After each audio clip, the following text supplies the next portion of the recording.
میرے پاس ہے دنیا کا سب سے بہترین کتاب قرآن مجید، اور آپ بھی کہتے ہیں کہ یہ دنیا کا سب سے بہترین کتاب ہے، حتیٰ کہ غیر مسلم بھی تسلیم کرتے ہیں کہ قرآن مجید سے بڑھ کر کوئی اعلیٰ اور بہترین کتاب نہیں ہے۔ تو پھر میں آپ سے ایک سوال پوچھتا ہوں کہ جب یہ کتاب اتنا بہترین ہے کہ دنیا کی کوئی کتاب اس کے مقابلے میں نہیں ہے، نہ آئی تھی اور نہ آئی ہے اس کے مقابلے میں، اتنی بہترین کتاب ہے، تو پھر آپ نے اس بہترین کتاب سے کچھ رہنمائی حاصل کی ہے؟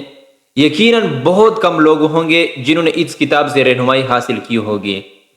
میں گارنٹی سے یہ بات کہتا ہوں کہ 100 میں سے 90% ایسے لوگ ہوں گے جنہوں نے اس کتاب سے رہنمائی حاصل نہیں کی ہوگی، اور 10% ایسے لوگ ہوں گے کہ جنہوں نے اس کتاب سے رہنمائی حاصل کی ہوگی، کیونکہ ہمارا بھی واسطہ ہے لوگوں کے ساتھ، اور ہمیں بھی معلوم ہے کہ کتنا لوگ اس پر عمل کرتے ہیں اور کتنے لوگوں نے اس کتاب کو پہچانا ہے۔ اب مزے کی بات یہ ہے کہ یہ کتاب تمام مسلمانوں کے لیے رہنمائی کی کتاب ہے۔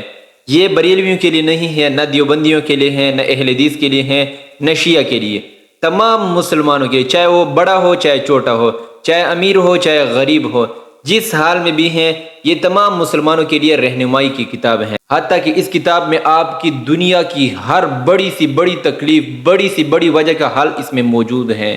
یہاں تک آپ کے مسائل کا حل ہے اس قرآن مجید میں کہ اگر کوئی شخص آپ سے نفرت کر رہا ہے، آپ کی بات اس کو اچھی نہیں لگتی ہے، تو ان کے ساتھ کیسے بات کرے گے، ان کو اپنی باتوں سے کیسے متاثر کرو گے؟ اور پھر یہ نہیں ہے، یہاں تک اس کتاب میں موجود ہے کہ اگر آپ کو بڑی سی بڑی بیماری لاحق ہو جائے تو اس صورت میں کیا کرنا ہے، اور یہ صرف اور صرف آپ کا رہنمائی، آپ کو راستہ نہیں دکھاتی ہے، بلکہ اس میں آپ کا علاج بھی موجود ہے۔ یہ پکی بات ہے کہ جتنی آپ کی زندگی خوبصورت بنا سکتی ہیں یہ کتاب، اس سے اور کوئی آپ کی زندگی خوبصورت نہیں بنا سکتی ہے۔ غیر مسلم بھی کہتے ہوں گے، یا جو آپ پر اعتراض کرتے ہیں کہ جب آپ کہتے ہو کہ یہ سب سے بہترین کتاب ہے، تو سب سے بہترین کتاب سے پھر آپ رہنمائی کیوں حاصل نہیں کرتے ہو؟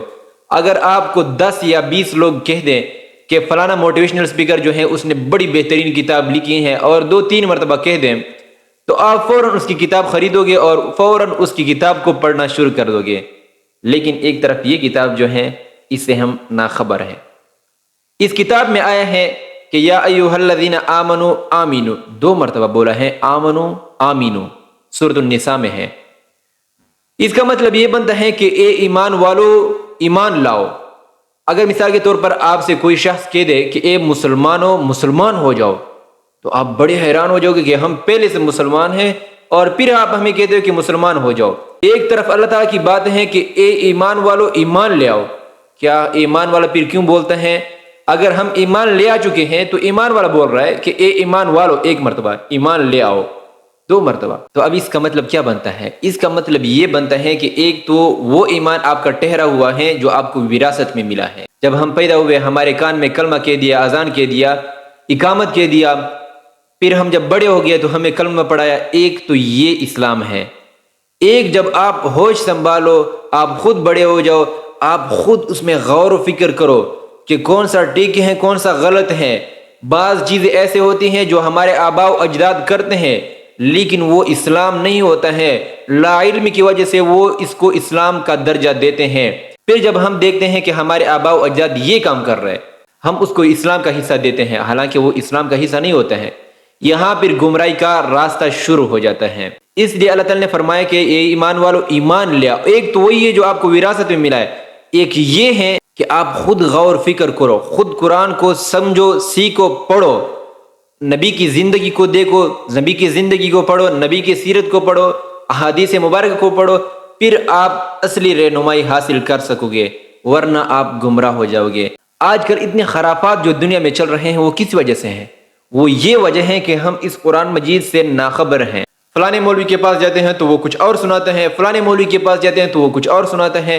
اس طرح جو ہے ہمارے دل متنفر ہو جاتے ہیں مولویوں سے، علماء سے، کہ اس نے کچھ اور کہہ دیا، اس نے کچھ اور کہہ دیا ہے۔ جب ہم خود نہیں سمجھیں گے، خود نہیں سیکھیں گے، تو تب تک ہمارے اندر کامل دین نہیں آئے گا۔ اس لیے سب سے پہلے نمبر پر ہے قرآن مجید کا علم حاصل کرنا۔ اب بہت سارے لوگ آپ کو کہیں گے جب قرآن مجید کی سیکھنا شروع کرو گے تو کہیں گے یہ بڑا مشکل کتاب ہے اور گمراہ ہو جاؤ گے، یہ ہو جاؤ گے فلانا۔ یہ صرف اور صرف ان کی باتیں ہیں، یہ صرف اور صرف ان کے ڈرامے ہیں، حقیقت میں نہیں ہے۔ اس قرآن مجید میں آیا ہے کہ قرآن مجید سب سے آسان کتاب ہے۔ جب اللہ تعالیٰ کہتے ہیں کہ آسان ہے، بندے کہتے ہیں مشکل ہے، تو آپ کس کی بات کی طرف ترجیح دو گے؟ اللہ تعالیٰ کی بات کی طرف ترجیح ہوگی، نہ کہ انسان کی بات کی طرف۔ اس لیے موجودہ دور میں انسان کے لیے اتنا علم حاصل کرنا ضروری ہے جس سے انسان اپنی زندگی بسر کر سکے، حالات دیکھ سکے۔